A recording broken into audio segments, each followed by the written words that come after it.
Welcome back. We have a beautiful letter to dive into. I hope you're ready, Genevieve. I really am, Heather. Let's do it. Let's do it. Awesome. Okay.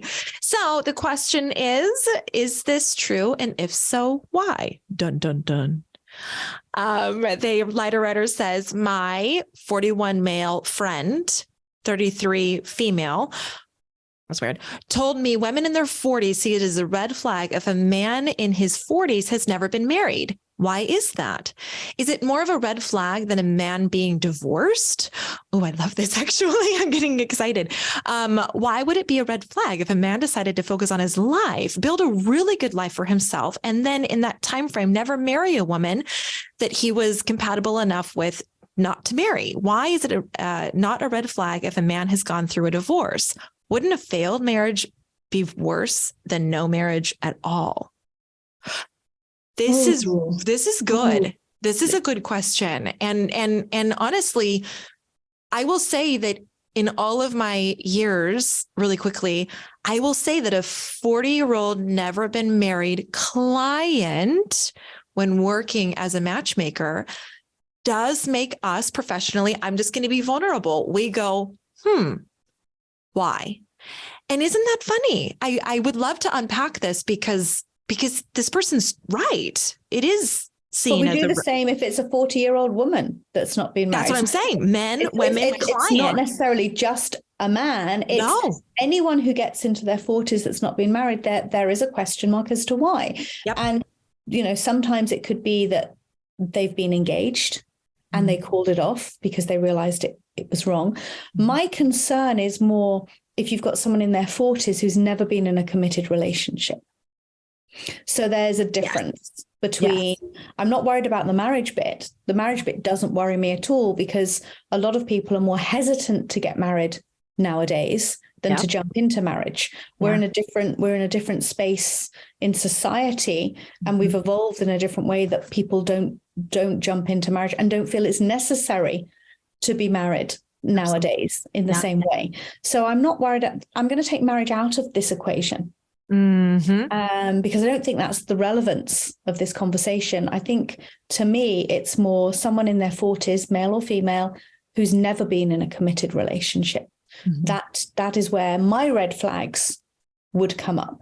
And I would think that to be in their 40s and never been in a committed relationship, I'm going to just put my psychology head on for a second and just say that it's an avoidant attachment style more often than not, that they've used everything else like work or maybe looking after family or for whatever reason to avoid getting into a genuine, honest relationship. It could be fear. It could be lack of confidence.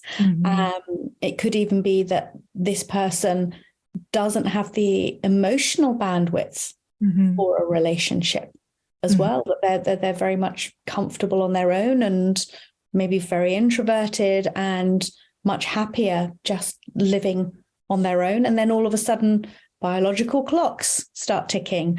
That there could be everyone that they know is married, and they feel it's something they have to do rather than they perhaps want to do. So there's as always with these letters, we can unravel it in a million different directions. But I think the most important thing is asking somebody in their 40s, like we do, who has never been in a committed relationship, why now? Right. Why now? Why is now the right time? Because there will always be reasons as to why now is the right time. It could be a lot of people sometimes want to get a home. They feel that they need to have enough money behind them, especially men. I think there's a lot of pressure on men to have a home and have finances set up and ready for a family. So they don't even try and date because they feel there's pressure on them to be marriage ready when it comes to it. So, there's lots of different reasons, but I don't think we can pigeonhole people in one box. And I hate using red flags in this particular way. I think it's a conversation that should happen, and it's a conversation starter as to why someone has not been in a committed relationship. But it shouldn't put you off dating someone. They could be so ready. They could have done so much work on themselves that they are desperately ready, willing and able, and probably very giving and wanting to explore what a relationship's like with the right person. Mm-hmm. So, yeah, I mean, lots of different avenues we can go with this one, Heather. Absolutely. And I think that I'm going to go back to kind of what we had said in a previous video. This is the problem with the culture and society of dating today. We are reading a profile. And like you always say, if you were sitting there having a drink, somebody approached you, you wouldn't say, whoa. What's your age? What's your relationship status? What's your height? What's your education background? And what's your location geographically? Because I need to make sure you're dateable. So what's happening, even with matchmakers, okay, this is such a human being response that when we see somebody's status, we start thinking, okay, wait, you're not married. What does that mean? Instead of, hi, it's nice to meet you, and doing that exploratory conversation and looking at the behavior of somebody, a status does not mean readiness. It does not mean readiness at all. And it doesn't define you either. You could have dated lots of different people. I'd be more concerned of somebody who's dated perhaps hundreds of people and has been a bit of a player, right, and doesn't want to settle down because they're too busy playing, right, than anything else. I think it's harder to step into that than someone who's never been married, or somebody who's, I think we place too much emphasis on conformity and what is conformity with a relationship. At 40, you should be married with 2.3 children or whatever it is, and it's at 2.3 is a dog. Yeah, well, exactly. Is it a dog or is it a cat? I'm not sure. Is it a couple of goldfish? It always makes me laugh when statistics come up with 2-point-something children. How can you have a point something of a child? And I know. Let's not go down that one. But it's what is normal nowadays? What is normal? And why do we have to place labels on everything when it comes to dating? I think take someone at face value. Look at what they bring to the table. Do their values align with you? Do you have the same wants, wishes, and desires for the future that's going to mean that you can harmoniously create a wonderful future together? If so, and there's a lovely energetic connection, that's all. I mean, we say it all the time, and we've used it in other videos. People overcomplicate things. People look for things that aren't there. Keep it simple. Just keep it simple. Enjoy the process. Right. We've made things so complicated. And I think post-COVID, there's so much fear around dating now. There's so much fear about getting it wrong. There is no wrong. There is no right. There really isn't. Absolutely. So just, stop judging your friends. If this is what you're judging, your friends, if the letter writer's judging these two people and thinking there are red flags here. Right. That's not fair to judge and put red flags on people. Right. And I love that society is becoming so progressive and open-minded and not forcing old beliefs and systems onto our younger generation. And so you're right that a lot of times we're finding that people aren't rushing to the altar. They're not getting married. Doesn't mean that they haven't been in a committed relationship. Doesn't mean that they've never been in love.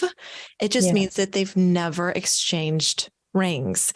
And so if we stop looking at what society defines as a relationship, as, a connection, you have to be married to really have given yourself to somebody. And we just ask questions to the person we're meeting, right? Whatever their relationship status is, because this person's right about both. It is a red flag if somebody's never been married, can be if they've never been in a relationship where they've given themselves completely to somebody. Absolutely. But that doesn't mean a never married status means they've never given themselves completely. And then also the same is true that a divorced status at a younger age can also be a red flag if the person married for the wrong reasons and didn't learn anything out of it. So You're right about it all. Does it matter? Does it matter? But does it matter? Status. Everyone has a different journey. I remember one client coming to me. She'd been married and divorced 3 times before she was 40. And she said, does that mean I'm going to be undateable? That people aren't even going to communicate with me? She said, I kept going for the wrong men, getting married quickly, thinking it would give me the security, give me the family and everything else I wanted and wished and desired.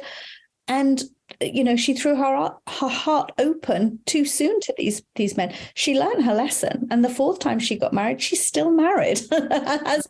She's nearly 50 now. So, and we broke that pattern of marrying the wrong type of person, and it was an education. It really was. It was education, but I will say that in those times where she was not really being true to herself and looking to fill an empty void, then that's the red flag. Not that she's been married or divorced, it's the behavior of somebody.